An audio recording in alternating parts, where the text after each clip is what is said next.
Recording is on.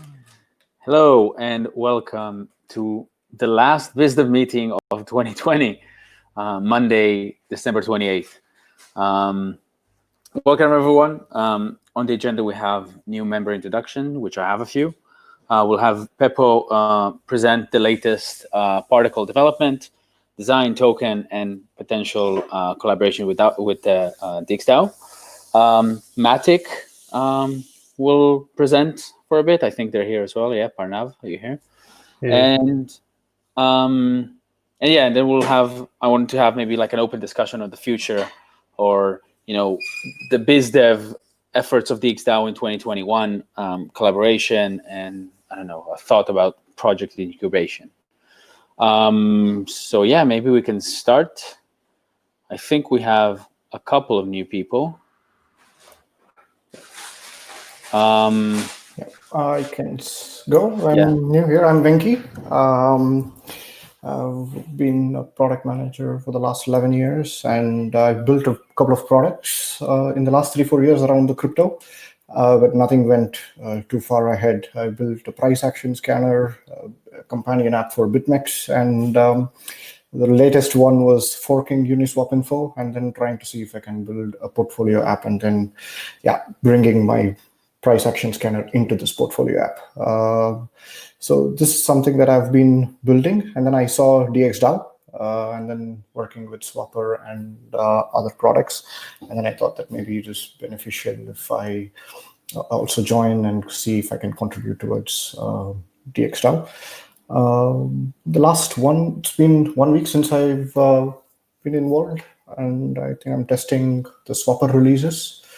And I've been troubling a lot of time from Zet and Geronimo, trying to understand the different DAO products. So nice. Yeah. Welcome. Thank you. Welcome, Venki. Thank you. Welcome.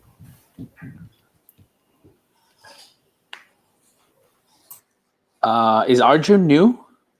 Kind of feel like I've seen him before. Arjun is VP, VP marketing and growth at Matic. So yeah. Okay. Hey guys. Hey, great to get connected to the community at DXDAO. Of course, I don't know if you guys have had a chance to look into layer 2 solutions, layer 2 scaling in general, but here at Matic, we've seen like a phenomenal amount of growth ever since our mainnet went live about 4 months back. Like we've seen like 4 million plus transactions and 160,000 wallets and things like that, and lots of major D apps on the gaming side, NFT side, on the DeFi side. So moving to Matic, and we've also sort of from our side been on the lookout for like interesting projects, teams, DAOs who are like sort of who discuss these things, and trying to see if we can contribute, if there's something some interesting way in which we can help the community or the Ethereum community grow. So that's just kind of like been our agenda, so that's when we sort of found out about DXDAO. We went through your website, looked at your product, we were like, hey, we should talk to these guys. So that's kind of how we're here. Yeah. Awesome. Welcome. Thank you. Yeah, Pranav, do you want to introduce yourself now or later? Yeah, sure. So I am Pranav. I lead some of the POC, POV solution engineering, initiatives at Matic. And yeah, that's pretty much it. I've been talking to a lot of applications, DAOs, and it's been a pretty cool journey since then. Nice. Welcome to the DXDAO, guys. So I think we can continue on with Peppo. You here, Peppo? I am. Yeah. Hi. And yeah, so feel free to, I guess, share your screen, present the latest with Particle. Yeah, will do. Because you are seeing it. So just as an introduction, this is the idea of this presentation is to introduce the Unsquare protocol to the business development community, with overlaps a little bit with the development community of DXDAO.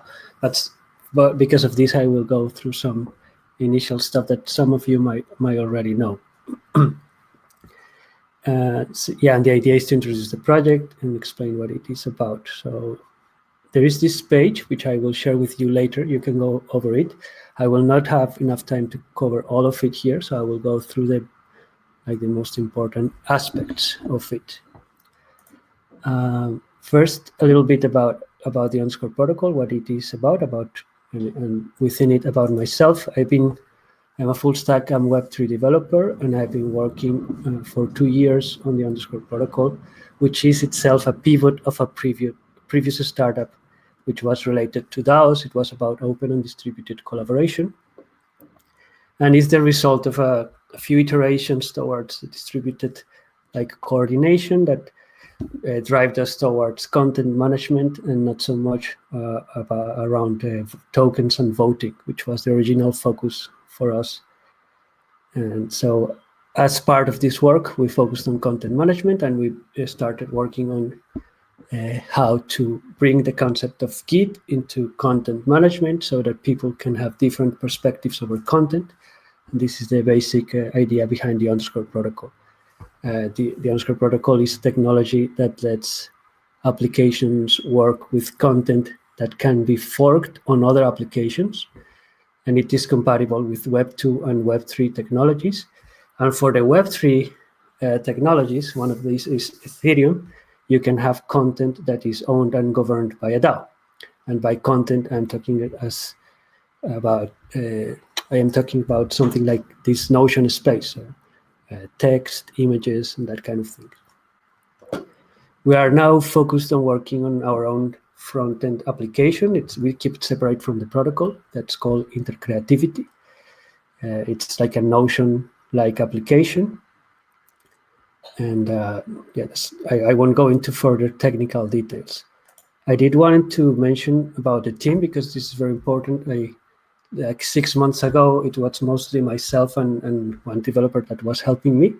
And in these 6 months, and thanks also through the support of the DXDAO, I was able to attract a little bit more talent. And right now, we are at a team. These weeks, we were able to set up a team for the next year of 4 full stack developers that I think are very talented. Well, at least the other ones are very talented, and 1 UX designer. And I'm very happy about that. So we will be able to scale up the work in terms of technical development. And that's it about us. If you want to stop me at any moment and make any question, feel free to do so. Congrats on the team, Peppo. Yeah, it's great. And what is interesting is that these new members of the team, they approach the project because they like the vision, they feel aligned with it, and they are mixing retribution with an investment. I will explain this later, but the project is a DAO, and so contributors can receive tokens of the DAO as part of their retribution. So it's quite. I'm excited about that. So for the DXDAO and Underscore protocol, what is it? What's the reason for this collaboration? The basic idea is that with the Underscore protocol, DXDAO can govern on-chain content. And by content, well, we are talking about a wiki, and this itself can be used for different reasons. I have listed here some, like in increasing level of complexity, what are the kind of use cases that it can be used for. One is to keep and evolve important content. We're talking about the manifest, the landing page, and this has been the focus so far. The next step, this is a proposal, but the next step that makes sense, I think, could be public-facing content, like, for instance, a blog of the DXDAO or even the Twitter account of DXDAO, using Twitter as a mirroring of something that is on-chain and validated by the DAO. And then once this is stable, it could be possible to consider this technology also for internal coordination. Let's say each project has their own space and keep like milestones and goals there, even the status of the project. I will go over this again in another section. So this is like in general, what can be achieved in general. I will be more specific about our plans for the next year shortly.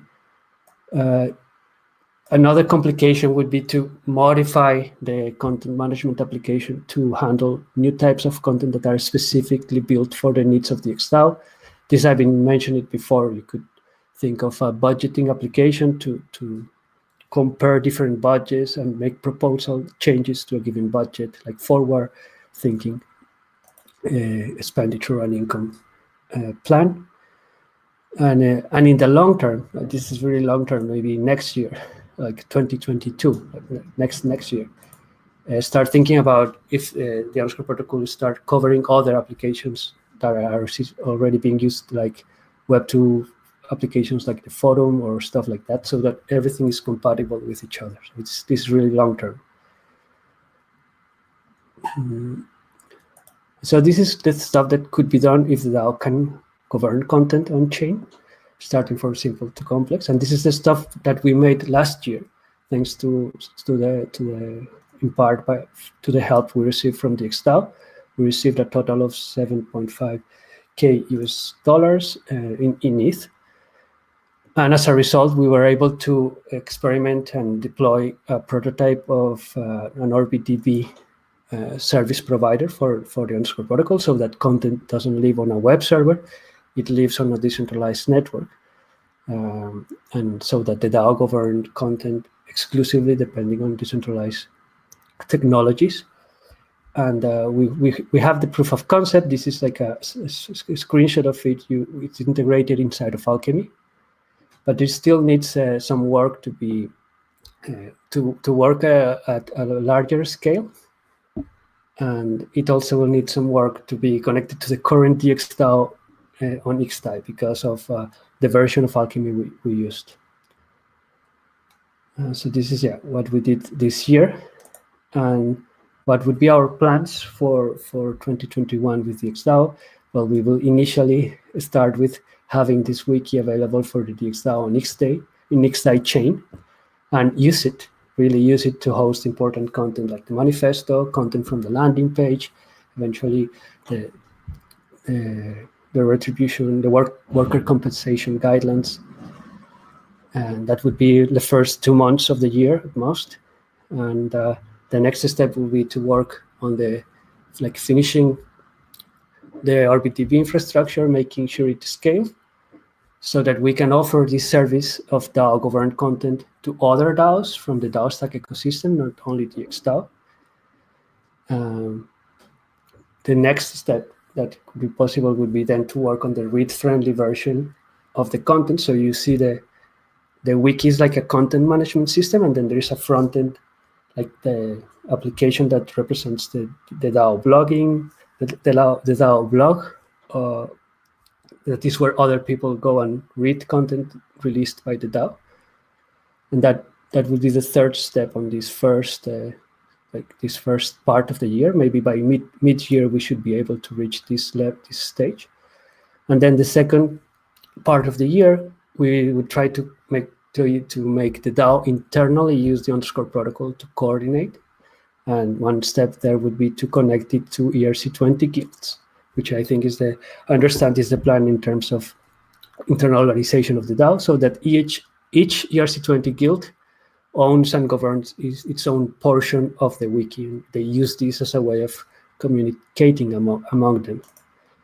And finally, as the process evolves, we can identify if the wiki can be improved and what can be added to fill the specific needs of the DAO. I'm really interested in budgeting because that's what I've seen in many DAOs. Like they really will, the conversation really evolves into discussing about budgets really fast. So budgeting could be one of the things that we could work at and try to include that as part of this year work.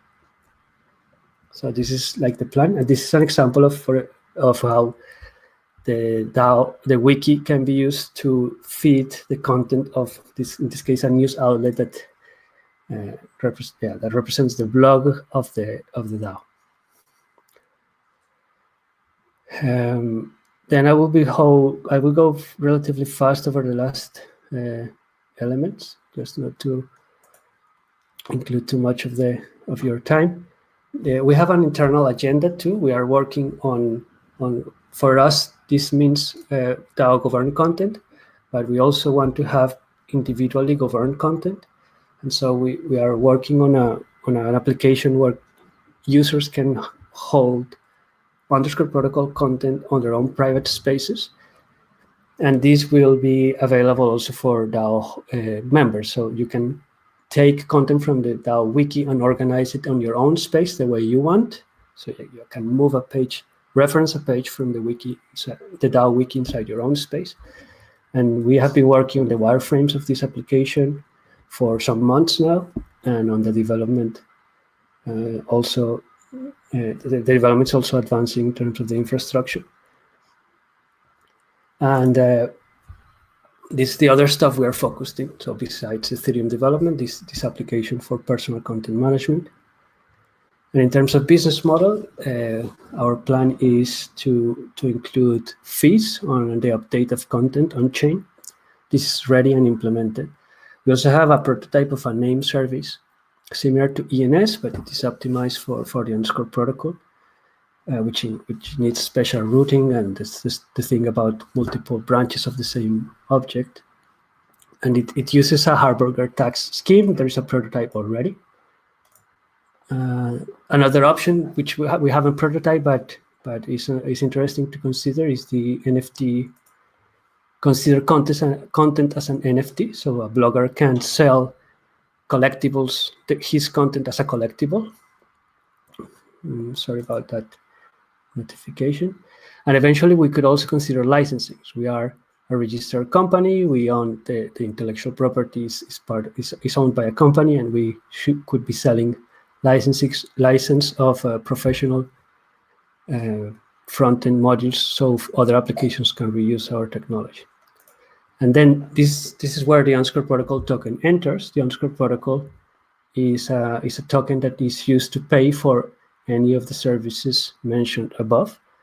We already deployed it to the XDAI chain because there is where the Underscore protocol will live until mainnet, like probably until Ethereum 2.0 is released. It's an ERC20 untransferable token. It is just linked to the DAI. So you can always have one UPR token if you put one DAI on the bonding curve. It's a one-way bonding curve. But we have printed 20 million UPR tokens that the bonding curve offers us at a discount to make the use of the protocol cheaper by early adopters. So there are 10 million UPR tokens that are being sold at 1 cent only. And then there are another 10 million that are, once those run off, there are another 10 million that are sold by at 10 cents each. And this is what we would be offering to the DXDAO. The DXDAO could buy these tokens and use them to govern their own content on chain at a discount. And the funds would be used on the treasury, because we are also a DAO. The funds would go to the treasury of our DAO, and we will use it to develop the technology.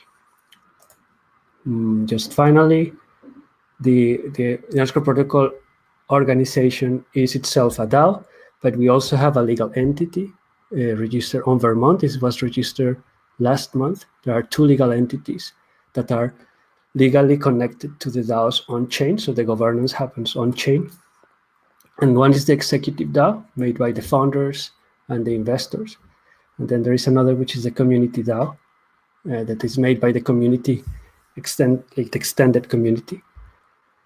And there is a mechanism that is forced legally on the operating agreements on Vermont and on-chain using smart contracts, so that the founders and investors on the executive DAO, they can cash out their rights as investors, but they have to burn their governance power on the executive DAO. And so in the midterm, everything becomes governed by the community DAO. And the community DAO should organically and gradually grow by including not investors, but users. So not token holders, but people who use the technology or develop with the technology. So that was very fast. The last point is, well, how DXDAO can help.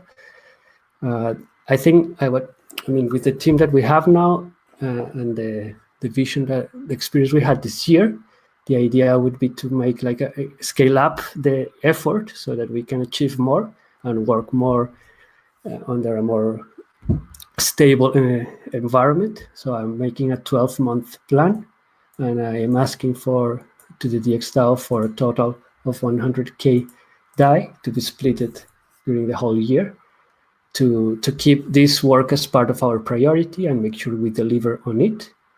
And the deliveries would be those listed above in the DXDAO 21 section above. And I think that's it. I mentioned about using a stream payment as the way of deploying these funds so that they don't have to be deployed at once, clearly, but it's not necessary to run an on-chain decision and proposal every month. Yeah, that's it. The end. Thank you, Pepo. I think this was a great presentation, and I think you touched on, I guess on things that we are kind of discussing in the DXDAO right now. How does DXDAO work with projects? How does DXDAO even, what you've asked is, I want to say, sort of an investment towards the end.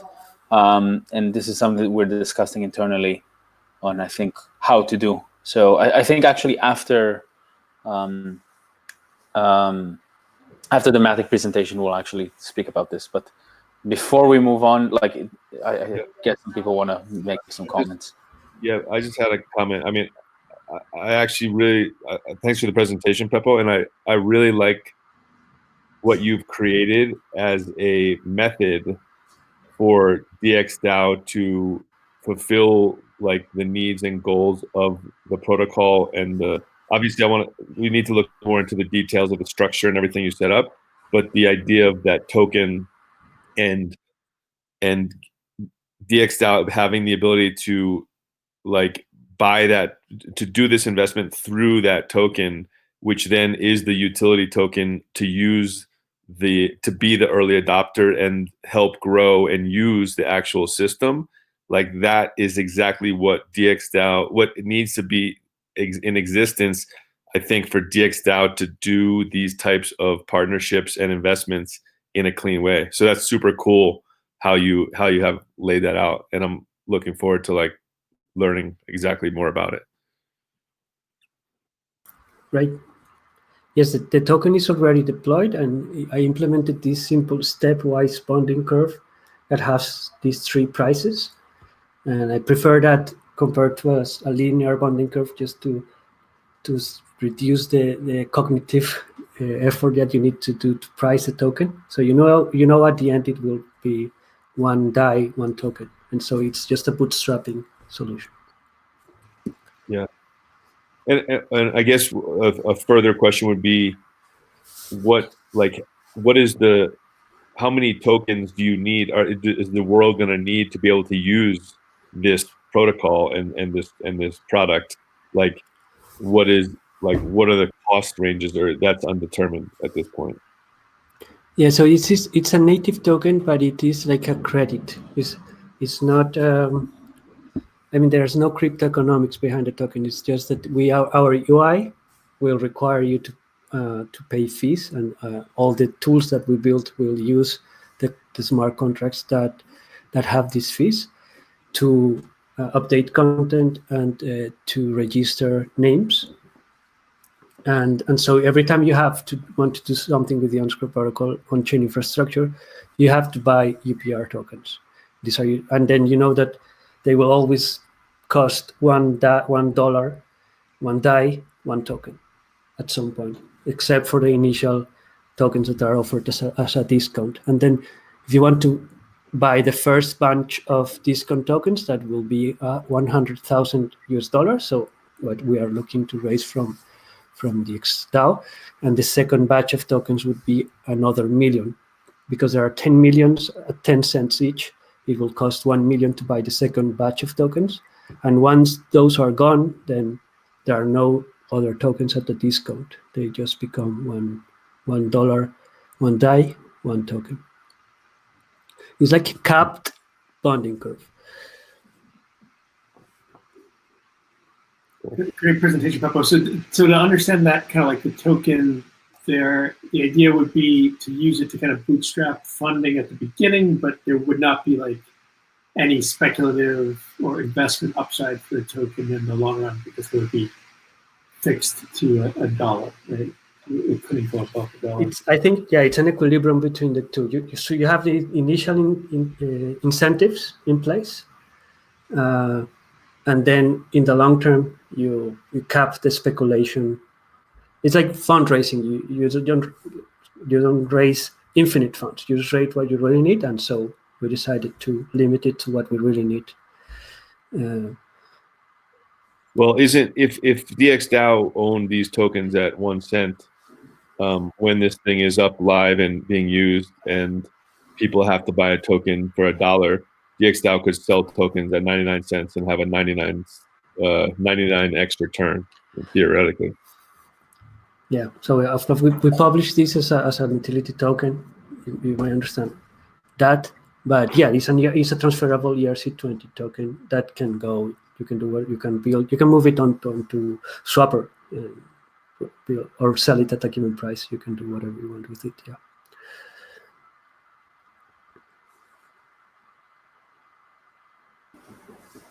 Cool. This is awesome, Peppo, and I think perhaps we'll discuss on this like towards the end of the call. Anyone have any other questions before we move on? I was wondering if there's some code that we can look at. Is this in development? Like, in what stage is this?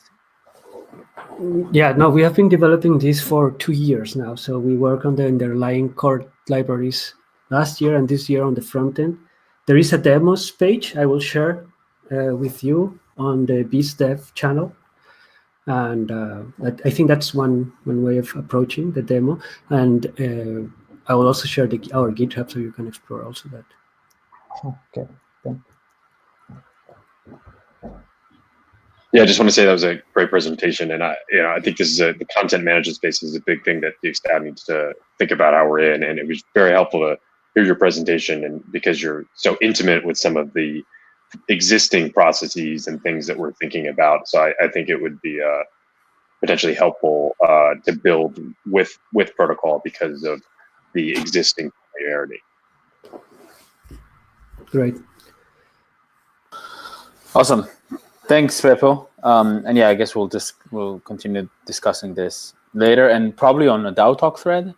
Maybe we could even create just a discussion on Peppo on the DAO Talk thread and link maybe to the video of this call. Yeah, there is already a post there, so I can link to my notes of the presentation there, and then you can continue the conversation there if you want.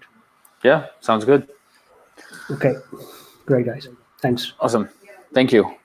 Pranav, are you here? Do you guys want to go? Pranav, Arjun?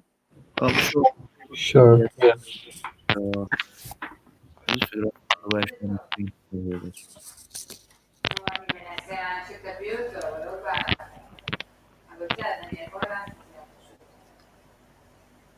Can you guys see my screen? Yep. Awesome. So I'll just quickly cover again. Won't take too much time. Just quickly cover a few basics about Matic and layer 2 in general, and then I can just talk about Matic network a bit more, and then I can can take any questions which the DXDAO members may have. So just to quickly jump into it, so essentially Matic is a layer 2 scaling solution built on top of Ethereum, and the objective always was to solve some of the problems with layer 1 blockchains, which is low throughput and what we're seeing these days, very high transaction costs, and essentially this whole combination of very slow transactions and high fees essentially creates a really poor user experience. So what that means is many business models, or even when you talk about trying to get Web 2 people into Web 3 and have them transacting on blockchains, it just sort of makes that process very, very difficult. So essentially, Matic network was designed as a solution to that problem. Now, if you look at layer 2 scaling in general, right? So it's like a technical problem, right?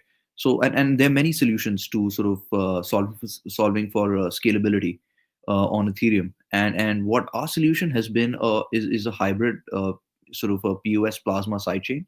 So essentially, as you can see from the diagram, what we have is we use Plasma framework. So what that means is that all the transactions and assets on Matic are essentially backed up on Ethereum. So every, like, let's say 256 blocks, we'll Merkle root all the transactions and put like a checkpoint on the Ethereum mainnet. Thereby, all your assets are discoverable on Ethereum, and essentially all your assets are covered by Ethereum grade security. And essentially, the proof of stake network sort of allows us, fast transactions. So we've got like a pretty very well decentralized sort of a validator network. We've got, I think, over 75 validators as of now, possibly more decentralized than many layer one networks as well. And with this, what this sort of decentralized sort of group of validators, what allows us to do is sort of build a network which allows for 7,200 plus TPS at an average transaction cost of like less than less than 1/10,000th that of a dollar. So essentially, a transaction on Matic on average is like 1/10,000th the cost of Ethereum. So essentially, by creating like a chain which allows you, which is 100% EVM compatible. So anything which works on Ethereum works on Matic, by creating a sort of infrastructure which allows for very high throughput, 2-second block time. So essentially, finality is in 2 seconds. And again, the cost of transactions is so low that you can essentially now build the apps and focus on user experience. So you can build things like social networks, things like prediction markets, things like gaming, etc. Whatever is very transaction heavy is something which scales really, really well on Matic.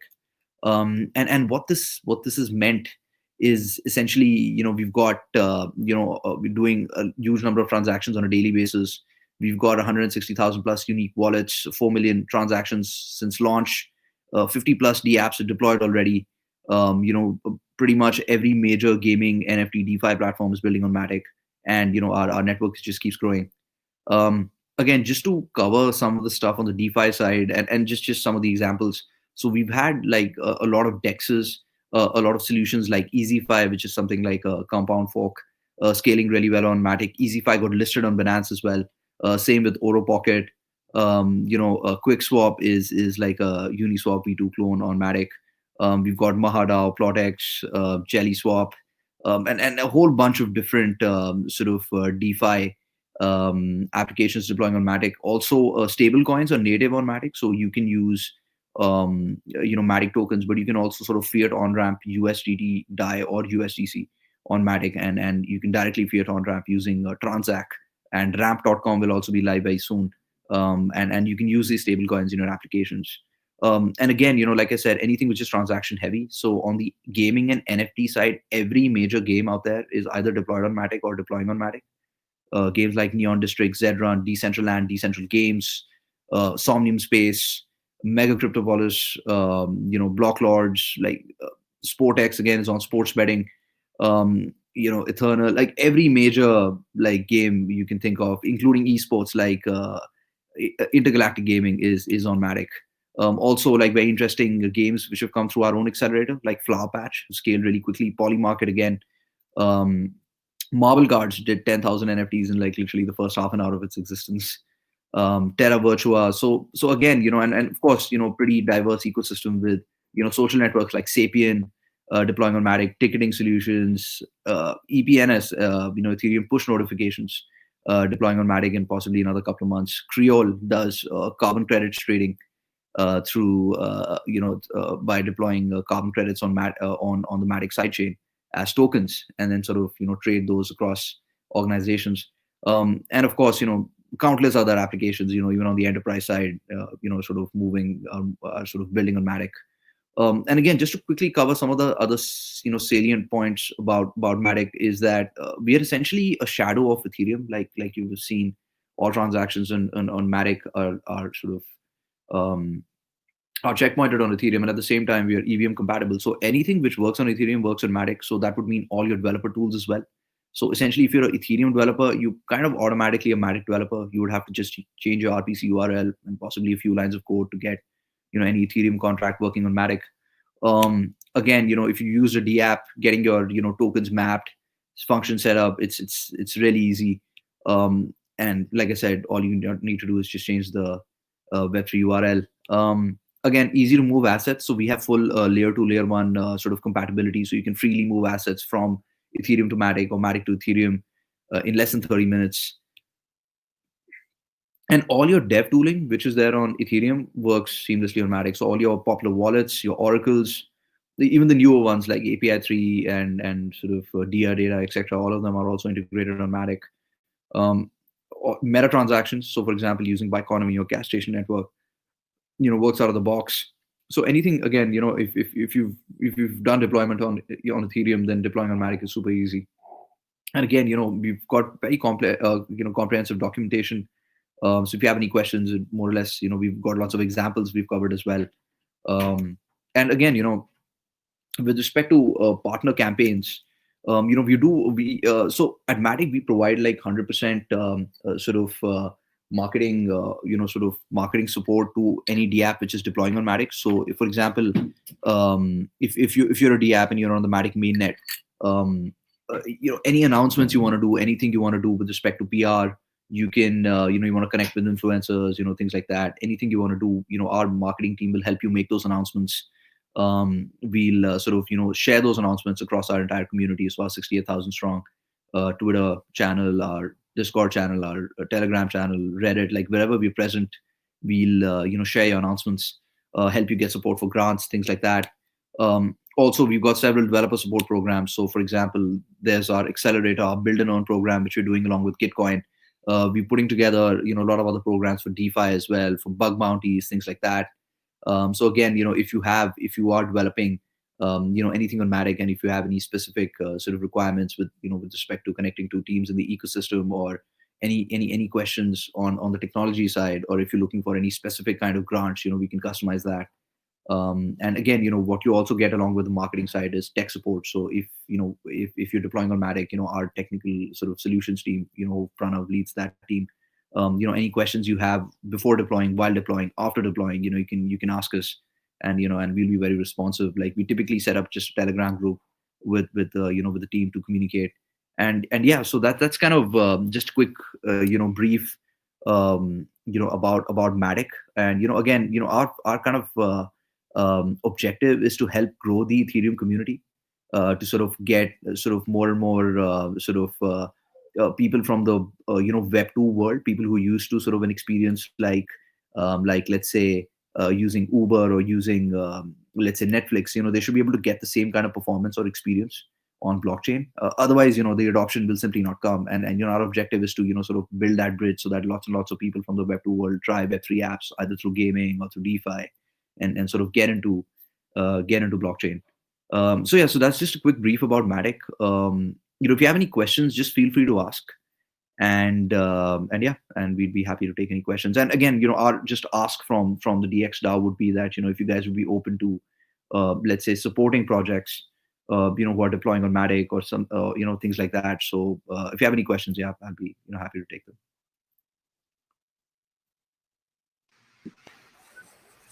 Thanks. Thanks for the presentation.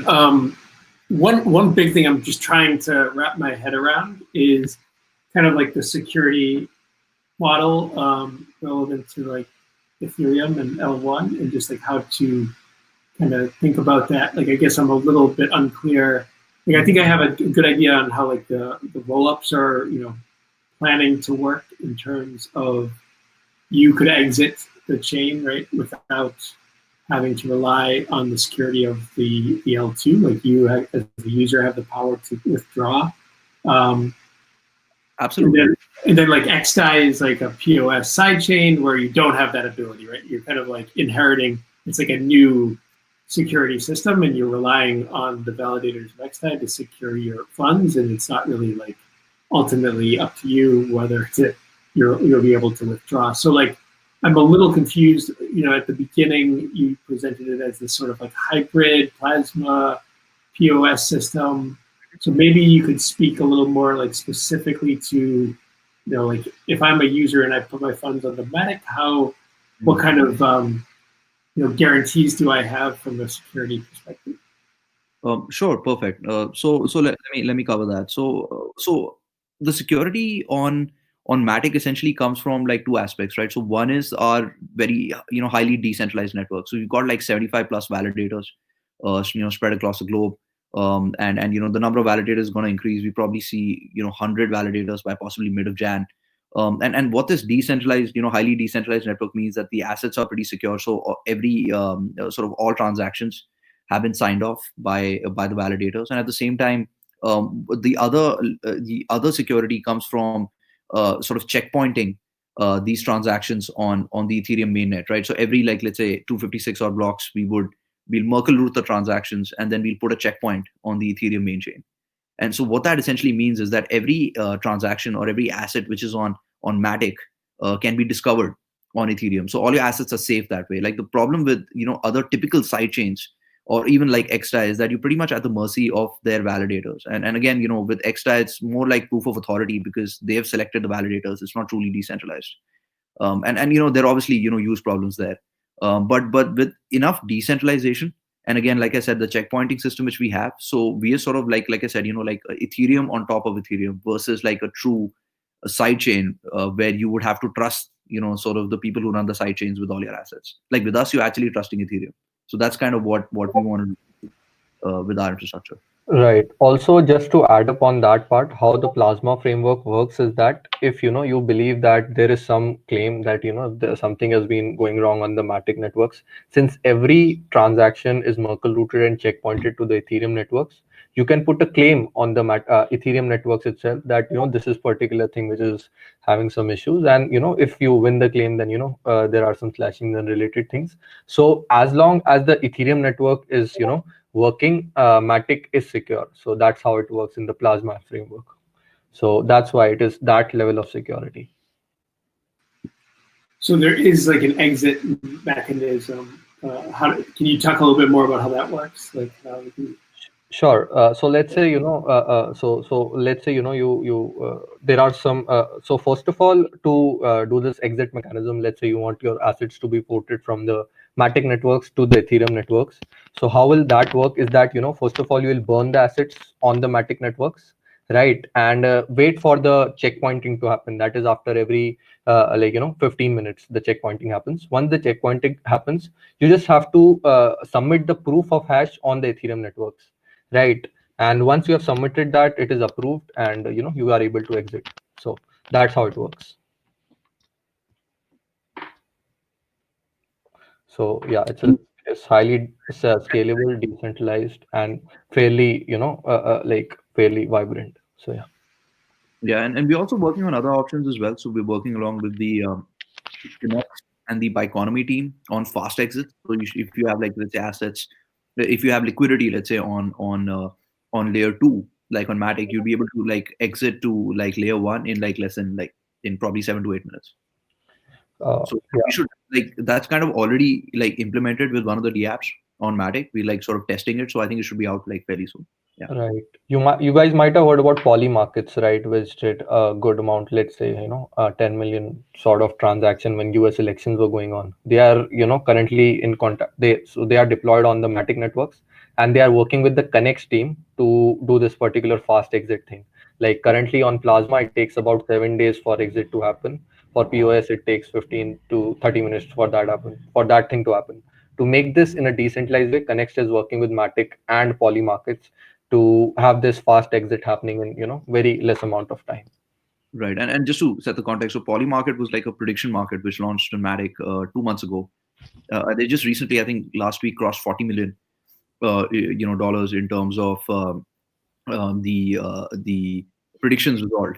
And again, these guys during the US election, they their obviously elections were pretty close, so things went pretty crazy on prediction markets, and Poly market did like $10 million worth of USDC in like a few hours, and our network sort of managed handle that without any glitch. So I think that's another thing about Matic, that we're kind of production ready. Like, there are a lot of L2s out there. Everybody says fast transaction, low cost, and all of that, but we've actually proved it.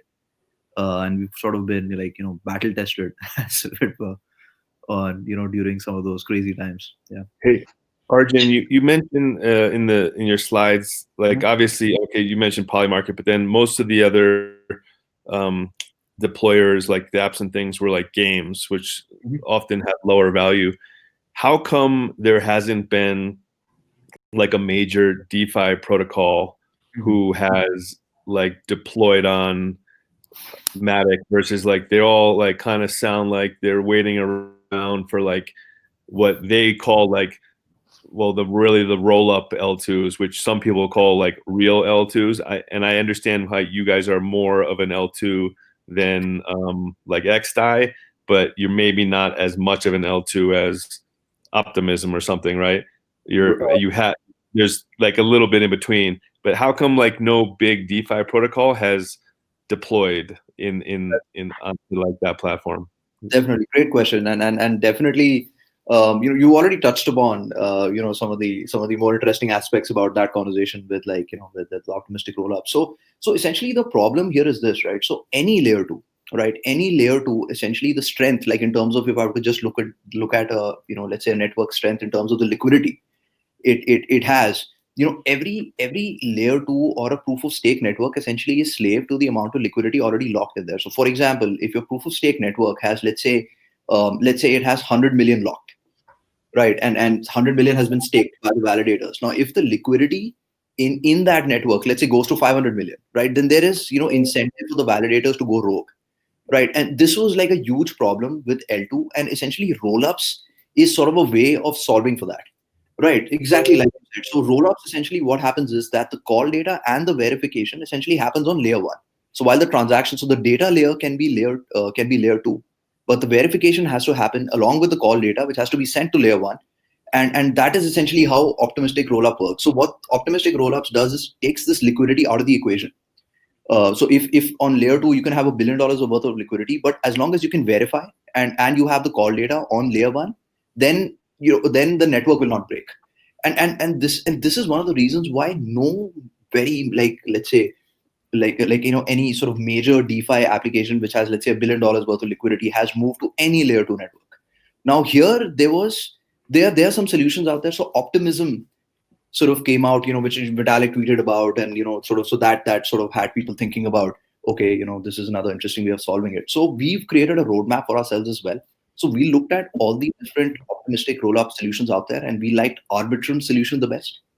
So what we're going to be doing is we're going to be deploying Arbitrum's optimistic rollup solution on Matic. This will be done by February of the coming year. So it's a lot of things are pending right now on the Arbitrum team side. Obviously it's holiday season, so they're not fully available. But by February, we should have that sorted. We are also working on ZK rollups along with Starkware. So we like the ZK Stark implementation. Again, Starkware is still in the process of building out their final solution. So this is something we see possibly happening in the next, let's say, 4 to 6 months. But our objective ultimately, to answer your question, is to set up like an infrastructure which allows the developer to essentially choose any tool they want to develop their app. So if you're building something, let's say on the DeFi side, where the security of assets is extremely important, then you can use optimistic rollups. Like if you want to do maybe something more payment side, you can do ZK rollups. If you want to just do gaming or NFTs, you can use the Plasma POS chain. So essentially what our infrastructure will look like is the POS chain will provide the data layer.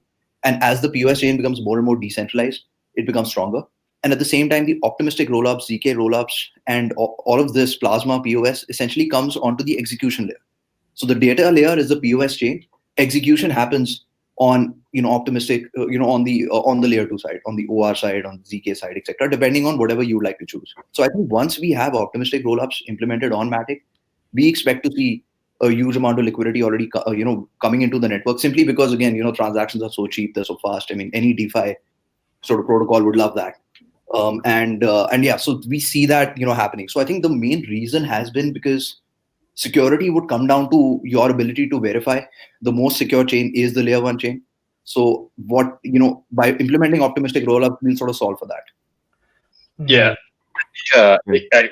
Decentralization of the validator network seems to be like a key point to that, the ability to kind of distinguish itself and offer a bunch of those. Just to give some background kind of on DXDAO and thinking about layer 2. So we have kind of thought about all of the different options, and we're in different conversations with different ones. So we have a DXDAO base on XDAI. We also are in the process of launching 2 of our products on XDAI, Mesa and Omen.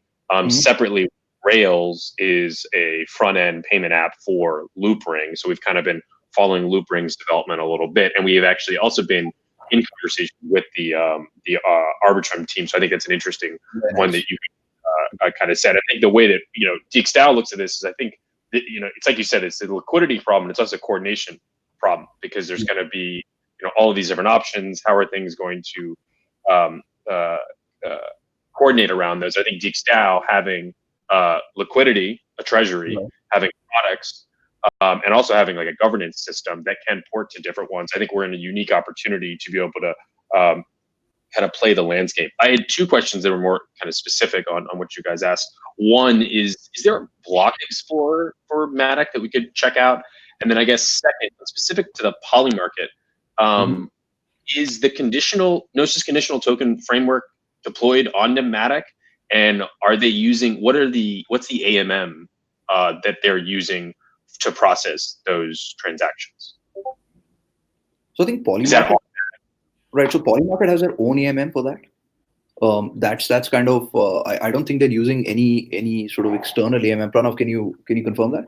Yeah, as of now, I don't think they have an AMM, so to say, but I have to confirm on that part. I don't think they have that. Right. I think if I understand Polymarket correctly, I think a lot of their sort of resolution, which is once, let's say, a prediction has to be resolved, it's kind of done in an off-chain manner.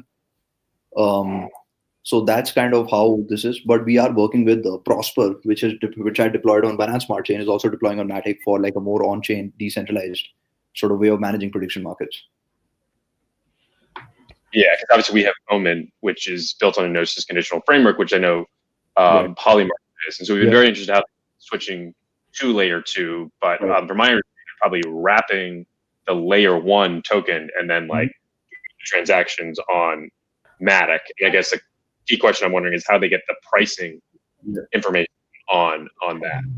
Oh, so like for that we have Chainlink integrated for the pricing and related APIs. So yeah, all the external pricing can be possible. You buy presidential tokens. Like, how does the price of the presidential tokens change on Polymarket? Yeah, no, Chris, it uses the same style AMM that Omen uses, but from the Gnosis team, we did learn that Gnosis didn't deploy the conditional token framework on Matic, but they believe that that Polymarket did. It was a little hard to like discover it through like the Explorer, so they didn't spend a lot of time looking into it. But I believe that the Gnosis, like that they deployed Gnosis conditional token framework on Matic in order to be able to basically run an Omen style token system. Right. No, that's true. And Polymarket's got their own like sort of customized, like pretty customized sort of thing. So even the meta transactions, like they have their own relayers versus using something like out of the box like Biconomy. So that's kind of what the solution's like. If you have more questions, we can definitely connect you guys to the Polymarket team. If there's something like that, or if you already know them, then Yeah. We're both building prediction markets on Gnosis for like the last year. So. Oh, excellent! So then you can get information on that for sure.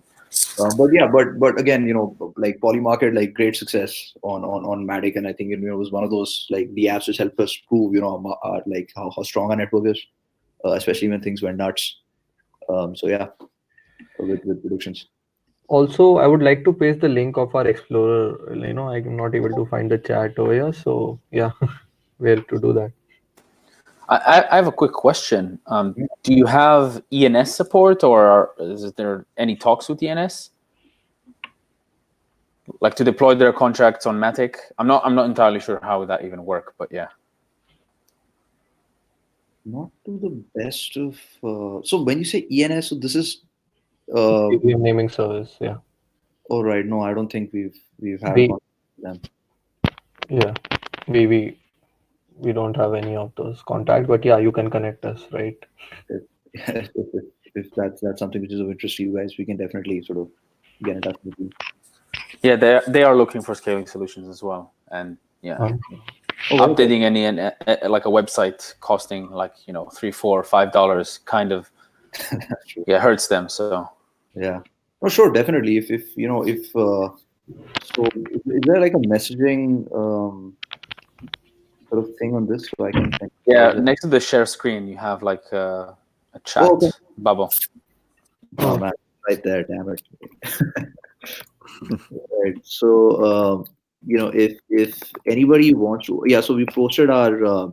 I've just also posted my Telegram handle. So if you guys have any questions, or for example, if if if you can connect me to any of the ENS guys as well, we can definitely at least have a conversation with them and tell them about Matic, so that they have an option, or at least they can choose better. Right. Yeah, for sure. Awesome. That'd be great. Anything else, guys? Anything you'd like us to cover on maybe the anything on the on the technical side? Anything about the network, about how we operate? Any other questions? Is there a native token separate? Sure. So you can. So essentially, on Matic we have our own token, which is the Matic token, which is essentially been designed mostly to pay for gas. Apart from that, like I said, stable coins are supported on Matic, and any ERC asset, right? Like any ERC20, ERC721, ERC1155, anything which is on layer one can be mapped to layer two and onto Matic. So for that you have to just submit like a mapping request. We'll map the token, which typically takes maybe like a day, and then post that you can then sort of use that token on Matic as well. Right.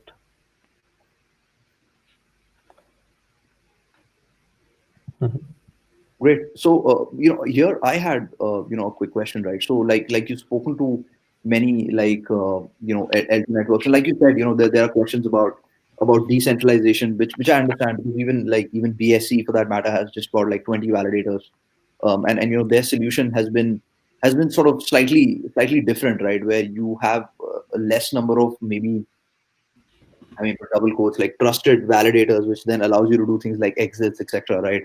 Versus where with the solution which we've gone with, which is like very decentralized, but then use like ORs and things like that to solve for like liquidity. So what are the other factors you guys are looking for, and like how would we sort of on this conversation, and sort of maybe like if you guys would like to maybe try deploying something on Matic to see how it is, like how would we proceed? Something I'm not sure we talked about is what wallets are supported, and like what is. I think something we're worried about is like what that user experience is like moving from L1 to L2. And we kind of feel like MetaMask is probably going to have a lot of influence over where people end up in the future, but we're not sure. Sure. So in terms of wallets, like every major wallet out there is supported by Matic. So like MetaMask, Fortmatic, anything like that, you can just add a custom RPC URL, on that, and then essentially you're good to go and you can connect to Matic. So I think the experience has been fairly seamless, and I think the way forward is meta transactions. So you kind of take that sort of problem out of the equation. So with meta transactions, since it uses a real layer network, you can be connected to any network, like Ethereum or any of the test networks, but you can still sort of do transactions on Matic just by signing the transaction. Right. So we don't expect people to make an RPC URL, connect to Matic, and then do things, right? So what we have done is we have used the feature of network agnostic transactions, in which using EIP 712, you just have to sign the transactions gaslessly and everything is done, right? So that's how it works. So yeah, Right. it's That's that. the seamless way of doing it without having the customer to have to think about which network, etc. Because typically the person doesn't care, right? They just want to transact. Right. So that's the part. Also, guys, just to add to Arjun's question, like, since you guys have been working pretty closely with decentralized finance, and, as you call yourself, we also believe that, with, bringing decentralization to DeFi, right? So how do we solve this, composability problem? Like, it's a chicken and egg problem that we always discuss in our internal conversations as well. Like, if this particular thing can only come up when you guys take initiatives, build a part of it on second layer, right? And we build an ecosystem like that, in which we have execution on layer 2 like Matic, and the verification on the Ethereum networks. So how can we take the first step with DXDAO, or like, how does it happen? Right. The short answer to, in my view, is this whole space. I think DAOs and incentives, right? So you have to have some incentive there, right? The question is how does liquidity form? How do you get that composability? How do you get that organic market to develop? And I truly believe this is where DAOs are going to be crucial in helping to coordinate that. I mean, obviously, I think this is what the whole point of Uni is going to be some type of coordination mechanism, and you're also seeing this for those. So I'm not exactly how that works out, but I think that the governance of liquidity and migrating liquidity, and then obviously some type of incentives to get that there. Right. Oh, Got so it. that's really great that we have DXDAO then. Right. So how did the process work for XDAI? Like, how did you guys make that decision? Like, how's the experience been there? Like, I think it was just me. I had experience with XDAI, so I Oh. just deployed on XDAI. okay. So I guess Gnosis also was kind of involved with XDAI, and so we have a couple products. And yeah. Is there a graph server that So- runs on soon? What we felt was a better service, which is Covalent. Let me send that link